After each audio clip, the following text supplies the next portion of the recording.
Today, let's understand the steps involved while buying a property. Property खरीदने time पे क्या-क्या steps involved है आइए देखते हैं. Hi, my name is Nabil. Welcome to Elite Homes by Nabil. तो आज मैं आपको बताऊंगा जो प्रॉपर्टी खरीदने के टाइम पे क्या-क्या स्टेप्स इंपॉर्टेंट है. Step number 1, budgeting. बजट आप कैसे बना सकते हैं वो मैं आपको आज बताऊंगा. लेट्स से आपके पास सेविंग्स है 25 लाख रुपए की. आप बैंक चाहिए, आप बैंक जाके आप अपना प्रोफाइल वेरीफाई करके आप अपने आप को प्री अप्रूवल सैंक्शन ले लीजिए बैंक से. तो बैंक लेट्स से अगर आपको बोलते हैं कि वो 70 लाख आपको लोन देने के लिए रेडी है, तो आपका 70 + 25 ऐसे 95 लाख रुपीज आपके बन गए. बट ये इसमें आपको 10% साइड में रखना है फॉर अदर एक्सपेंसेस. वो एक्सपेंसेस मैं आगे चल के आपको एक्सप्लेन करता हूँ. तो उसमें लेट्स से 9 लाख आपने सेपरेटली रख दिए, तो आपके पास 88 लाख बच गए. अब इस 88 लाख में आपको प्रॉपर्टी फाइनलाइज करनी है. बाकी फिर जो 10% आपने रखे हैं वो हम उसमें आगे चल के यूज करेंगे for documentation, stamp duty, registration etcetera. वो मैं आगे एक्सप्लेन करूंगा. Now you have finally decided on your budget कि हाँ मेरे पास इतना बजट है. Then you come to the next step. Next step is location finalizing. आपको लोकेशन डिसाइड करना है कि आपको कौन सी लोकेशन में प्रॉपर्टी खरीदनी है. Let's say आपका वर्क प्लेस इज कांदिवली, तो आप Kandivali, Malad and may be Borivali, तो ये 3 लोकेशन में आप अपनी प्रॉपर्टी आप यहाँ पे सर्च कर सकते हैं डिपेंडिंग के कौन से एरिया में आपका बजट बैठ रहा है. अब लोकेशन आपका डिसाइड होने के लिए और भी एक दो फैक्टर्स इंपॉर्टेंट है. फॉर एग्जांपल कन्वीनियंस होना चाहिए. ऐसे नहीं कि गली गली में बहुत अंदर है. सामने मेन रोड पे कनेक्टिविटी अच्छी होनी चाहिए. एंड फिर उसमें बाद हॉस्पिटल्स नजदीक होने चाहिए, स्कूल नजदीक होने चाहिए. Because when you are buying a property you think long term. आप ये मत सोचिए कि हाँ भाई ये अभी के लिए चला लेते हैं. ऐसा नहीं होता है. We buy property, it's a very long term commitment. आप अगले 10 साल तक एटलीस्ट तो कोई प्रॉपर्टी चेंज करता नहीं है, इन माय एक्सपीरियंस. आपका location now you finalise it. Now you come to third step which is called property shortlisting.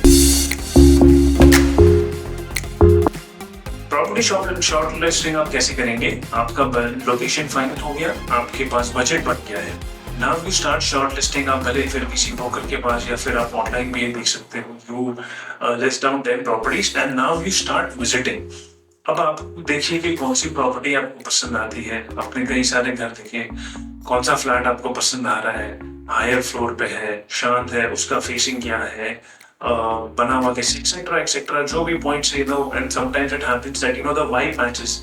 आप घर के अंदर घुसो, आपको फील होता है कि अच्छा नहीं, दिस इज माय हाउस. तो आपने घर फाइनलाइज कर दिया. नाउ कम्स तो let's say you have decided one house. उसके ओनर से भी आप मिले, आपके फाइनेंशियल्स डिस्कस हो गए, फाइनेंशियल्स पे एग्री हो गए. Now starts the documentation process.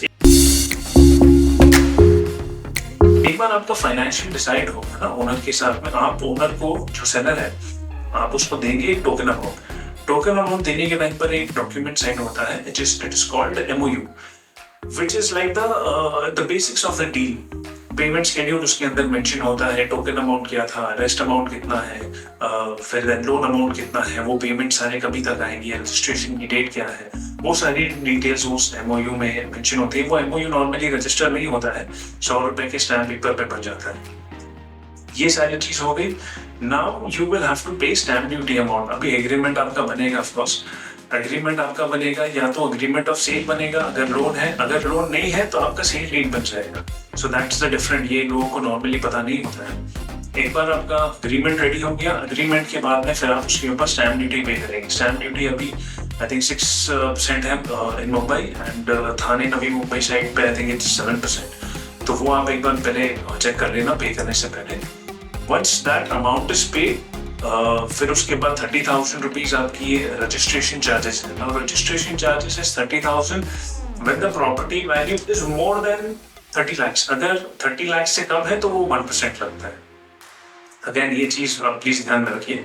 एक बार ये सारी चीजें हो गई, फिर देन आप टोकन नंबर लेंगे. टोकन नंबर मिलके आपको रजिस्ट्रेशन ऑफिस जाना पड़ेगा. वहां जाके आपका डॉक्यूमेंट रजिस्टर होगा. डॉक्यूमेंट रजिस्टर हो गया आई थिंक सेम डे तो नहीं मिलता है, नॉर्मली 1 या 2 दिन लगते हैं। एक बार रजिस्टर्ड एग्रीमेंट आपके हाथ में आ गया, फिर देन अगर आपका बैंक लोन है then you will have to submit the original document to the bank, फिर देन बैंक वो अमाउंट डिस्बर्स करती है सेलर को। So that's the entire process. अच्छा, this everything is done now, registration हो गया, everything is done, that doesn't mean you become 100% owner. ये एक उसके बाद एक और एक डॉक्यूमेंट होता है जिसको बोलते हैं ट्रांसफर सेट। अब ट्रांसफर सेट का इंपॉर्टेंस आप समझिए। रजिस्टर्ड एग्रीमेंट की copy along with transfer set which is signed by both parties, buyer and seller, वो सबमिट होगा सोसाइटी में। सोसाइटी में सबमिट होने के बाद में सोसाइटी वाले आपके शेयर सर्टिफिकेट पे आपका नाम एंडोर्स करके देते हैं, then you become 100% owner of the house.